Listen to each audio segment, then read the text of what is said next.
ليث صبور ريح الشهادة. Allohning fatq fe'li haqida. Bunga kirishdan oldin bir narsaga tanbeh beramiz. Biz Allohning ismlarini o'rgandik. Albatta qo'limizdan kelgancha hammasini emas, Allohning ismlarining cheki yo'q. Ammo undan keyin Allohning sifatlari bor dedik. Sifatlar ismlardan ko'ra umumiy. Ya'ni Allohning sifatlari ko'p juda ham. Endi Allohning fe'llari ham bor.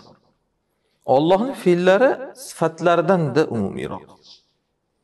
Demak, bu borgan sari kengayib ketyapti. Birinchi ismlar, keyin undan kengroq doirada sifatlar, undan kengroq doirada Allohning fe'llari. Endi asmo husna darslarida aytdik, har qanday sifat ismga dalolat qilavermaydi.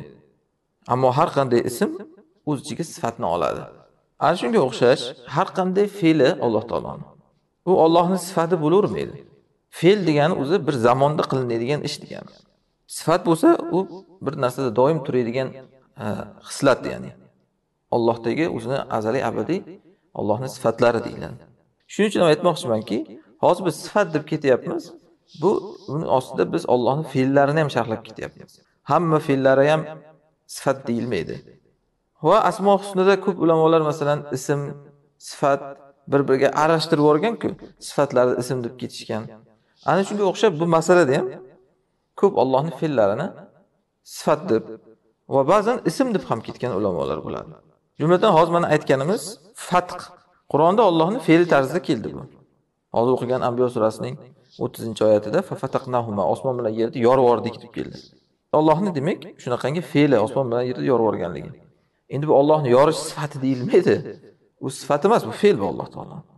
Va ammo shuni ba'zi ulamolar hatto sifatni qo'ying, asmol husna safiga qo'shib keltirgan. Masalan, Ibn Barrojan rahimahulloh Fotiq, Ratiq deb Allohning mana shu ismlarini keltirgan. Fotiq yorvoruvchi, Ratiq o'sha bitgan narsa, bitiruvchi degan, ya'ni yopishtiruvchi degan ma'noda. Ziddi Fatiqni ya'ni. Bu nimadan desak, bu masala juda ham o'zi nozikda, ya'ni farq ism, sifat, fe'llar o'rtasida. Shuning uchun ham ko'pchilik buni aralash qilib ismlar bobida sifatlarni, sifatlar bobida fe'llarni keltirib ketaveradi. Bu Allohning fe'li. Biz sifatlariga qo'shimcha Allohning fe'llarini ham o'rganyapmiz. Allohning fe'llarining chek-chegarasi yo'q.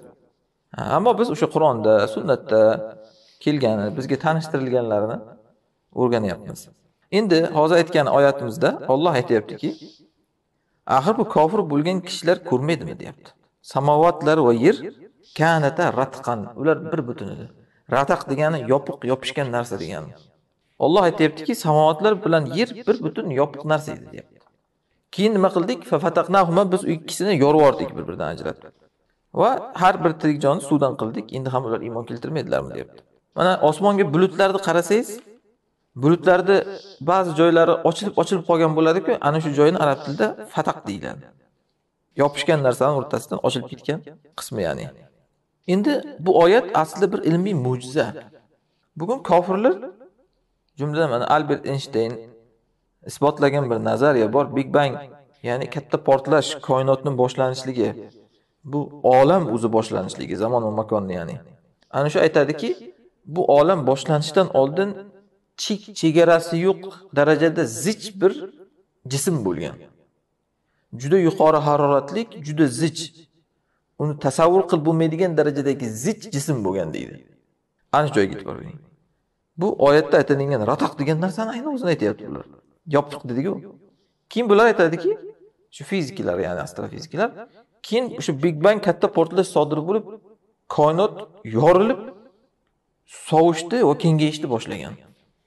Alloh oyatda aytayaptiki, ana shu fafataqnahuma, shuni biz yorib yubordik deyapti osmon bilan yerni. Ya'ni hammasi bitta bir gazsimon holatdan ham avval, undan ham avval jism edi, yopishgan, keyin biz uni yorib yubordik bir-biridan ajratib. Keyin tirik organizmlar davri boshlandi. Barcha narsalarda, tirik jonlarda suvdan chiqardik deyapti. Endi mana shu yerda Alloh nima uchun qarang, axir iymon keltirganlar ko'rmaydimi demagan. Mana shu narsani. Axir kofir bo'lganlar ko'rmaydimi degan. Ya'ni oyatning oxirida afala yu'minun, endi ham iymon keltirmaydimi ular degan. Chunki o'sha Big Bangni musulmonlar kashf qilmadi uni. Va musulmonlar uni kashf qilmagan taqdirda ham Allohning so'ziga iymon keltirib bunga taslim bo'lgan.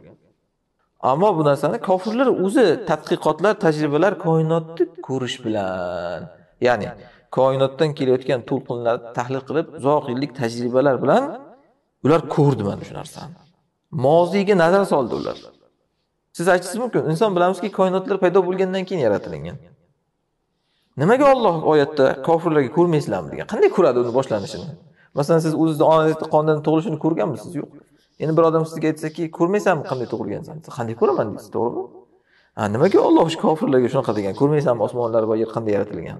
Demak, ko'rsa bo'lar ekan osmonlar yer yaratilishini. Qanday qilib? Tadqiqotlar bilan, ilmiy nazariyalar bilan, koinotga nazar solish bilan. Endi shu narsani ular o'zicha isbot qilib, kashfiyot qilib 21-asrda topdik deydi. Shuni Alloh aytib qo'ygan. Endi shuni ham iymon keltirmaydilarmi ular? Afala yu'minun. Keyin agar bir hayvon qarang. Ovqat yeyursa mana sigirlar. Borgan sar biqini to'lishib ikkiga qarab ishaveradi-ku, hatto dum-dumaloq bo'lib qoladi borib. Gaz to'lib ichiga. Ana shu jarayonga kelgan molni arab tilida tafattaqat deyiladi. Tafattaqatil baqara deydi. Sigir tafattaqa bo'ldi. Ya'ni nima? Ikki yonga qarab ishib limmolim bo'lib ichi gazga to'ldi degani. Endi qarang, o'sha koinot boshlanganda Alloh aytayaptiki, mana shunday bo'lib boshlangan deb. Ya'ni ishib yorilib ketgan. Endi bu o'sha koinot kengayish nazariyasi ham mana shu ostiga kirib ketyapti.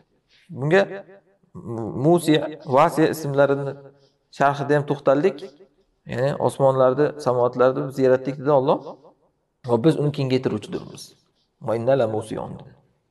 Hammasi bular bir ilmiy mo'jiza aslida. Allohning mana shu fe'llariga dalolat qilyapti bu oyatlar. Endi mana shu fatq fe'liga o'xshash shaq fe'li ham keladi Qur'onda Alloh taolo haqida. Uni ham ma'nosi o'shanga yaqin, fatqqa, ya'ni yorish degani u ham.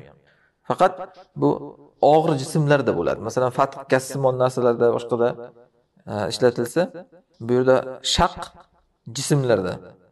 Masalan, Alloh aytadi: "Summa shaqqnal arda shaqqa." Abasa surasida. Yerni yordik deydi. Ya'ni ichidan donlar chiqarib. Mana shu yerda ham yerni yorishda Alloh o'ziga nisbat bergan, shu o'zining fe'li tarzida keltirgan. Shaqoqna biz yoramiz yerni degan. Demak, mana bu ikki fe'l fatq va shaq. Alloh azza va jallaning qudratiga dalolat qiladigan Allohning fe'llaridan. Gassimon narsalardimi, jismlardimi, moddalarda hammasini Alloh yorib, ichidan boshqa narsalar chiqaradi uni. Tuxumning ichidan jo'ja yorib chiqishligini qarang. Ipek qurti o'zini o'rab tashlaydi ipakka.